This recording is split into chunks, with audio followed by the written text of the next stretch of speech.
Hi, I'm Cooper Stafford, WHS professional. I'm here today with Lauren Jones from Future Fit Business, and we're talking about psychosocial hazards. The changes we've previously spoken about, the changes that have come into legislation across many of the states when it comes to psychosocial hazards. And we've spoken about the fact that businesses can have prohibition notices as well as fines imposed on them from regulatory bodies. But Lauren, what's actually the costs that are associated for a business when it comes to a psychosocial injury?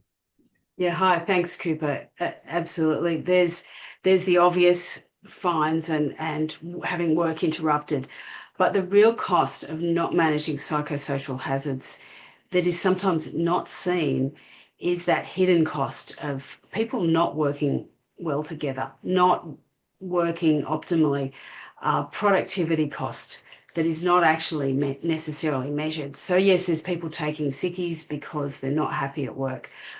There's people not communicating well because they don't like their teammates or they're not comfortable. There's even potential for time wasted with arguing and gossiping and all that sort of awful stuff that can go on.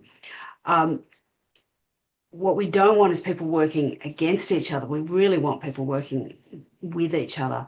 If that and that's the glue within your business, and if that starts breaking down, that's a real hidden but a very expensive cost.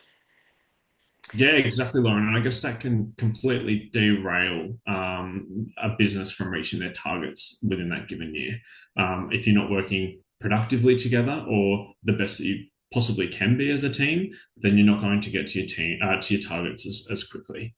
Um, Absolutely. I think you used an example when we were talking before about speed bumps on the road.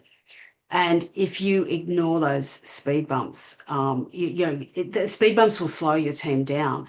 If you ignore them completely, then yeah, you can absolutely be derailed. So there, if you actually identify those hazards and work to smooth them out, then you can speed up and work well smoothly as an organisation.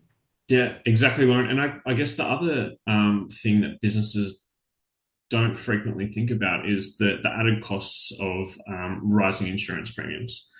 Um, so when we think about a psychosocial injury, they're approximately 5 times longer than a physical injury claim.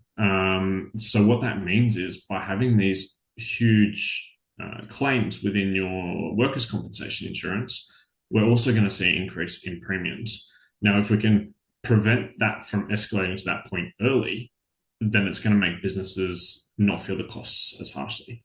Yeah, absolutely. The cost of insurance premiums is rising.